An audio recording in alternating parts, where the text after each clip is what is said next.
Hello and namaste everyone. Most welcome to my dear and dear student in my channel for study Principle of Accounting. आउनुस् हाम्रो यस च्यानलले 12 क्लासका विद्यार्थीहरूको समस्या र गुनासोहरूलाई समाधान गर्दै प्रिन्सिपल अफ एकाउन्टिङलाई सरल र सहज तरिकाले बुझाउन कोसिस गर्नेछौँ। बच्चाहरूको जुन मनमा हाम्रो एक्जामको लिएर डर रहेको छ त्यो डरलाई हटाउन कोसिस गर्नेछ। आउँदो हाम्रो 12 क्लासको एक्जामलाई लक्षित गरिएर यो च्यानलले हाम्रो एकाउन्टको लगभग हरेक टपिकको भिडियोहरू तपाईको माझमा उपलब्ध गराउने नै छ र मात्र 12 को हैन आउने दिनमा हाम्रो 11 को पनि भिडियोहरू यसमा आइ नै रहन्छ। त्यसैले हाम्रो यो च्यानलसँग जोड्नु र हजुरहरूको जुन आफ्नो प्रिन्सिपल अफ एकाउन्टिङ सँग सम्बन्धित समस्या छ त्यो समस्या त्यो गुनासोलाई समाधान गर्नुस्। आज हामी जान्ने छौं यो 12 क्लासको प्रिन्सिपल अफ एकाउन्टिङ को सिलेबस को बारेमा के कस्तो हाम्रो सिलेबस रहेको छ। हाम्रो यो क्लासको नाम के रहेछ भने स्मार्ट क्लास। यो क्लासले नै भन्न खोजेको छ कि हामी स्मार्ट तरिकाले नै पढ्ने छौं। हो जे पनि हाम्रो टपिक हुन्छ जुन पनि टपिक पढ्ने छ हामी के गर्छौं त स्मार्ट तरिकाले नै पढ्छौं। स्मार्ट हाम्रो ट्रिक लगाएर नै यो टपिकहरुको समाधान गर्ने छौं। त्यसैले म दिलीप कुशवाहा तपाईहरुको लागि यो सिलेबसको विस्तृत जानकारी लिएर आएको छु कि कुन युनिटबाट हाम्रो कति मार्क्सको क्वेशन आउने र मोडल क्वेशन कस्तो रहेको छ भनेर। त्यो सबभन्दा पहिला हामीले के बुझ्नु पर्यो कि अकाउन्टिङ यो अकाउन्टिङ हो कि अलिकति हाम्रो 1 मिनेट यसमा चर्चा गरौँ कि वास्तवमा अकाउन्टिङ हो कि के हो हाम्रो यो कस्तो किसिमको सिस्टम हो भनेर। लेखा जुन भन्ने गरिन्छ नि लेखा विधि भन्नाले के बुझिन्छ भनेर यहाँ आउनु पर्यो। त्यो हाम्रो के छ कि कुनै पनि आर्थिक कारोबार किन नहोस् कुनै व्यक्तिको कुनै संगठनको कुनै हाम्रो कार्यालयको होस् त्यो व्यक्ति संगठन र कार्यालयले जुन आर्थिक कारोबार गर्ने गर्दछ त्यो आर्थिक कारोबारको अभिलेख राख्ने काम नै के हो त हाम्रो लेखा विधि हो। अभिलेख राख्ने सर्टकटमा हाम्रो सिम्पल तरिकाले भन्नु पर्दा के बुझिन्छ त आर्थिक कारोबारको अभिलेख राख्नुलाई नै लेखा भन्ने गरिन्छ अनि लेखा विधि भन्ने गरिन्छ। त्यसले अझ अलिकति विस्तृत लिएर जाने हो भने त कुनै पनि व्यक्ति कार्यालय वा संगठनको आर्थिक कारोबारको अभिलेख राख्ने काम नै के हो त हाम्रो लेखा। अब यसमा अझ थप्न सकिन्छ नथप्ने होइन जस्तो अझ तरिका हाम्रो के थप्न सकिन्छ यो त मेन कन्सेप्ट बुझेपछि आफैले डेफिनेसनहरु बनाउन सक्ने हो। मेन कन्सेप्ट आउनु पर्यो। यहाँ अझ के थप्न सकिन्छ यो जहिले पनि आर्थिक कारोबारहरु जुन हुन्छ अनि त्यसको लेखाजोखा गर्ने काम गरिन्छ अभिलेख गर्ने काम गरिन्छ त्यो कहिलेको लागि गरिन्छ त 1 वर्षको लागि गरिन्छ 1 आर्थिक वर्षको लागि गर्ने गरिन्छ। अनि त्यसले अझ थपेर बनाउन सकिन्छ कि कुनै पनि व्यक्ति कार्यालय वा संगठनको 1 आर्थिक वर्षमा भइ गरेका आर्थिक कारोबारहरुको अभिलेख राख्ने कार्यलाई नै लेखा भनिन्छ वा लेखा विधि भन्ने गरिन्छ। यो लेखा वा लेखा विधि के हो त एउटा कला हो एउटा विज्ञान हो जसले के गर्छ तम्रो आर्थिक कारोबारले कुन तरिकाले अभिलेख राख्ने हो भने त्यो कुरा बताउने काम गर्दछ। त्यसैले यसलाई अर्को तरिकाले पनि डेफिनेसन दिन सकिन्छ। यदि खूब रिस उठ्यो भने हामी के भन्न सक्छौं अझ यदि बढी भन्नु मन गर्यो भने के भन्न सकिन्छ भने कि कुनै पनि व्यक्ति कार्यालय वा संगठनको 1 आर्थिक वर्षमा भइ गरेका आर्थिक कारोबारहरुको अभिलेख राख्ने वर्गीकरण गर्ने भण्डारण गर्ने विश्लेषण गर्ने र मूल्याङ्कन गर्ने सम्मको सम्पूर्ण कार्यलाई के भनिन्छ त लेखा विधि भन्ने गरिन्छ। त यो हाम्रो लेखा विधिको हाम्रो डेफिनेसन हो जुन हामी टपिकतिर अब जान्छौं त बिस्तारै बिस्तारै हरेक टपिकको बारेमा जान्दै बुझ्दै अगाडि बढ्ने नै छौं। त्यसमा हाम्रो केही दुमत छैन। त्यसको हाम्रो कन्सेप्ट पनि बुझ्ने र त्यस्तो त्यहाँ हिसाब रहन्छ भने त्यो हिसाबले पनि पढ्ने छौं बुझ्ने छौं र त्यो पनि कुन तरिकाले त्यो स्मार्ट तरिकाले एकदम सरल र सहज तरिकाले हामी पढ्ने छौं। स्मार्ट हाम्रो ट्रिक्सहरु लगाएर पढ्ने छौं। धेरै हाम्रो यसमा हिसाबहरु ठुला हुन्छ त्यसले कसै हामी सानो बनाएर ट्रिक्स लगाएर पढेर हामी मजाको मार्क्स लिएर आउन सक्छौं भने त्यो कुरा पनि हामी चर्चा गर्ने छौं बिस्तारै अगाडिको टपिकहरुमा। त्यसले यो क्लासकै नाम के रहेको छ त स्मार्ट क्लास भनेर रहेको छ। स्मार्ट क्लास फर एकाउन्ट कुन हाम्रो 12 क्लासको लागि। आउनुस् पहिला अब यसको सिलेबस बुझौं। सिलेबसमा हाम्रो हेर्ने हो भने पहिला के छ त यहाँ यो 12 क्लासको जुन हाम्रो होल एकाउन्टलाई के गरिएको छ त 4 वटा भागमा विभाजन गरिएको छ। पहिला हाम्रो एकाउन्टिङ हाम्रो के भयो कम्पनी एकाउन्टिङ त्यसपछि हाम्रो फाइनेन्शियल एकाउन्टिङ भइहाल्यो, त्यसपछि कस्ट एकाउन्टिङ भइहाल्यो र युज कम्प्युटर इन एकाउन्टिङ भनेर use of computer in accounting भनेर यो भइहाल्यो। Use of computer in accounting भनेर यो चारवटा हाम्रो पहिला मेन युनिट हाम्रो रहेको छ। चारवटा पार्टमा एकाउन्टले विभाजन गरिएको छ।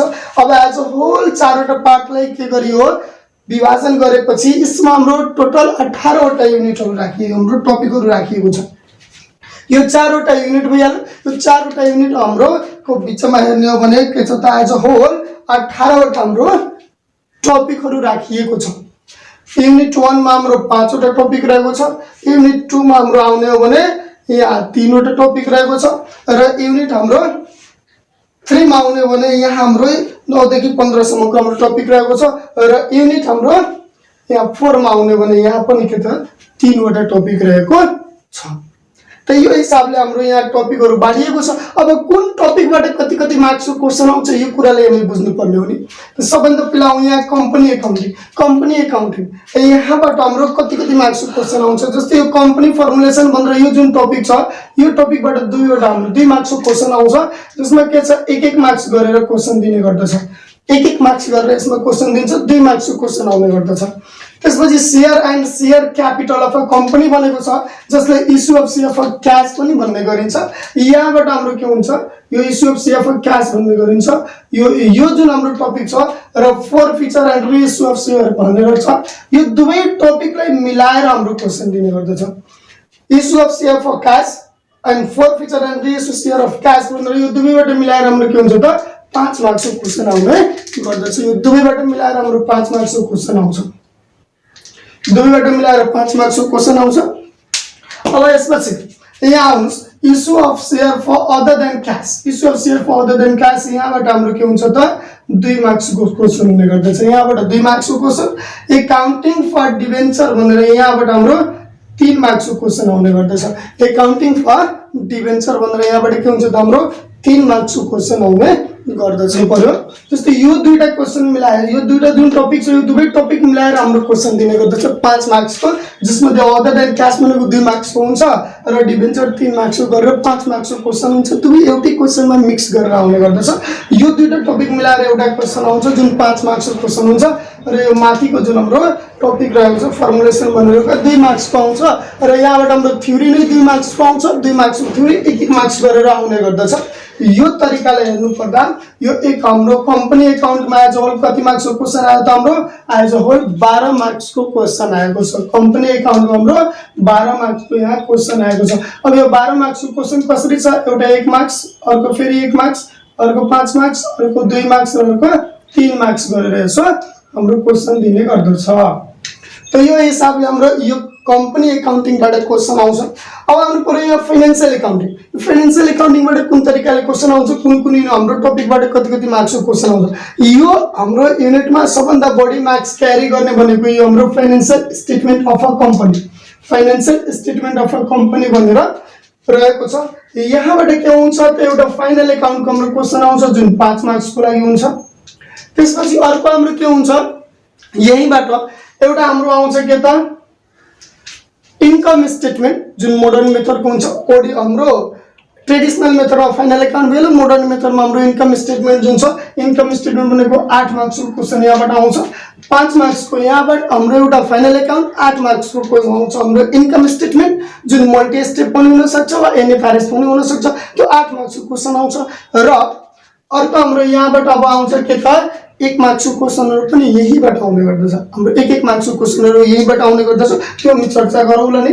त्यसपछि यहाँ हेर्नु त यो टपिकबाट हाम्रो 5 मार्क्सको वर्कसिटबाट 5 मार्क्सको क्वेसन आउँछ। क्याश फ्लो स्टेटमेन्ट जुन छ क्याश फ्लो स्टेटमेन्टबाट हाम्रो 8 मार्क्सको क्वेसन आउने गर्दछ। यो क्याश फ्लो जुन स्टेटमेन्ट छ यो क्याश फ्लो स्टेटमेन्टबाट 8 मार्क्स, यहाँबाट हाम्रो 5 मार्क्स र यो जुन हाम्रो छ एउटा 5 मार्क्स र एउटा 8 मार्क्स। जो 8 मार्क्सको लागि दिन्छ वर्कसिट भनेको 5 मार्क्सको लागि हुन्छ। क्याश फ्लो स्टेटमेन्ट भनेको 8 मार्क्सको लागि हुने गर्दछ। त त्यो हिसाबले हाम्रो यहाँ रहेको छ के त क्याश फ्लो स्टेटमेन्ट र यो सब मिलाएर जुन हाम्रो ठुलो बढी मार्क्सको लागि यो टपिकहरु एकदम इम्पोर्टेन्ट रहेको छ हाम्रो सिलेबसमा। सबभन्दा बढी एउटा थ्योरी पनि आउने गर्दछ। अर्को के हुन्छ त 1-1 मार्क्स गरेर 1-1 मार्क्स गरेर हाम्रो के हुन्छ त हिसाब पनि आउने गर्दछ। सर्टकटमा हाम्रो न्युमेरिकल हिसाब भनेको जुन छ त्यो न्युमेरिकल जुन छ एक एक मार्क्स गरेर आउने गर्दछ। अर्थात् यो हाम्रो जुन टपिक छ सबभन्दा बढी मार्क्स क्यारी गरेको रहेछ। यहाँ हेर्न सकिन्छ यो जुन टपिक रहेको छ सबभन्दा बढी मार्क्स क्यारी गरेको टपिक रहेको छ। एउटा 5 मार्क्स, एउटा 8 मार्क्स, एउटा 1 मार्क्सको थ्योरी भइहाल्यो। अर्को के रहेको छ त्यही एक गरेर हाम्रो दुईटा हाम्रो आउँछ 1 नम्बरको क्वेसनमा हिसाबहरू। यो दुईटा आउने गर्दछ, जुन एउटा ट्रेडिसनलबाट पनि दिन सक्छ, अर्को मोडर्नबाट दिन सक्छ। यो हिसाबले हाम्रो यहाँको मार्क्स आउने गर्दछ। अब एज अ होल यो हेर्ने हो भने हाम्रो क्वेसन कतिवटा भयो, कति मार्क्सको क्वेसन आउँछ भनेर यहाँ 8 8 16 भइहाल्यो, 10 हाम्रो 26 भइहाल्यो र 3 29। अर्थात् फाइनेन्शियल एकाउन्टबाट हाम्रो टोटल कति मार्क्सको क्वेसन आउने हो त? टोटल 29 मार्क्सको क्वेसन आउने। फाइनेन्शियल एकाउन्टबाट टोटल 29 मार्क्सको क्वेसन आउने। अब आउनुहोस् यहाँ कस्ट एकाउन्टिङ। यो कस्ट एकाउन्टिङ कुरा गर्नु भने कस्ट एकाउन्टिङमा हाम्रो कति मार्क्सको क्वेसन आउँछ भनेर यो कुराले हामी बुझ्नु पर्यो। जस्तै हाम्रो कन्सेप्ट अफ कस्ट एकाउन्टिङमा एउटा 5 मार्क्सको क्वेसन आउँछ। कन्सेप्ट अफ हाम्रो 5 मार्क्सको क्वेसन एउटा आउने गर्दछ। एउटा हुन्छ हाम्रो 5 मार्क्सको क्वेसन, अर्को हुन्छ 1 मार्क्सको क्वेसन हाम्रो यहाँबाट। एउटा यहाँ हाम्रो कस्ट एकाउन्टिङको मेटेरियल छ। कस्ट एकाउन्टिङको मेटेरियलबाट हाम्रो के हुन्छ त एउटा 3 मार्क्सको क्वेसन हुन्छ, एउटा 1 मार्क्सको क्वेसन हुन्छ। एकाउन्टिङ फर इन्भेन्ट्री छ, यहाँबाट 2 मार्क्सको क्वेसन हुन्छ, एउटा 1 मार्क्सको क्वेसन हुन्छ। एकाउन्टिङ फर लेबर छ, यहाँबाट 2 मार्क्सको क्वेसन हुन्छ, यहाँबाट 1 मार्क्सको क्वेसन हुन्छ। एकाउन्टिङ फर ओभरहेड छ, यहाँबाट 1 मार्क्सको क्वेसन आउँछ। युनिट और आउटपुट कस्टिङ रहेको छ, यहाँबाट 8 मार्क्सको क्वेसन आउँछ। कस्ट रिकन्सिलिएसन स्टेटमेन्ट रहेको छ, यहाँबाट हाम्रो के हुन्छ त कस्ट एकाउन्टिङ। कस्ट एकाउन्टिङमा हाम्रो के रहेको छ कि हाम्रो जति टपिकहरू रहेका छन् यति टपिकहरूमा यहाँ सबभन्दा पहिला यहाँबाट 5 मार्क्स र 1 मार्क्स गरेर क्वेसन आउँछ। यो 5 मार्क्सको क्वेसन थ्योरी हो, यो दिमागमा राख्नु पर्यो। यो 5 मार्क्सको जुन क्वेसन छ यो थ्योरी हो, फेरि 1 मार्क्सको क्वेसन हाम्रो थ्योरी नै आउँछ। यहाँ कस्ट एकाउन्टिङमा मेटेरियल छ, यहाँ 3 मार्क्सको हिसाब आउँछ र 2 मार्क्स र 1 मार्क्सको लागि थ्योरी आउने गर्दछ। अर्को एकाउन्टिङ फर इन्भेन्ट्री जुन छ 2 मार्क्सको हाम्रो हिसाब आउँछ, 1 मार्क्सको हाम्रो थ्योरी आउँछ। एकाउन्टिङ फर लेबर छ 2 मार्क्सको हिसाब आउँछ, 1 मार्क्सको थ्योरी आउँछ। एकाउन्टिङ फर ओभरहेड छ जुन 1 मार्क्सको हाम्रो थ्योरी आउने गर्दछ। अर्को हाम्रो के रहेको युनिट और आउटपुट कस्टिङ छ जसबाट 8 मार्क्सको हाम्रो हिसाब आउने गर्दछ। कस्ट रिकन्सिलिएसन स्टेटमेन्ट छ जसबाट हाम्रो 3 मार्क्सको के हुन्छ त हिसाब आउने गर्दछ। एज अ होलमा हेर्ने भने त यहाँबाट कति मार्क्सको क्वेसन आउँछ त? यहाँबाट 28 मार्क्सको क्वेसन आउँछ। यदि कुनै बच्चाले यो दुईटा सेक्टर राम्रोसँग तयारी गर्यो भने त्यसको मजाले हाम्रो के हुन्छ त मार्क्स आउने गर्दछ, राम्रो ग्रेड आउँछ। यहीँबाट हामी काउन्ट गर्न सक्छौँ नि, यहीँबाट त हाम्रो धेरै मार्क्स आइहाल्यो। यो 28 र 29 मार्क्स हामी यदि क्यारी गर्न सक्यौँ भने, यति हाम्रो राम्रोसँग पढ्न सक्यौँ भने त हाम्रो लागि त धेरै भइहाल्यो नि। हाम्रो लागि यो 57 मार्क्स भइहाल्छ, यतिकै 57 मार्क्स हाम्रो आउँछ। र त्यसपछि सरले दिनुहुन्छ मार्क्स 25 मार्क्स सरले दिनुहुन्छ, अनि 57 र 25 जोडेर त हाम्रो 83 मार्क्स भइहाल्छ।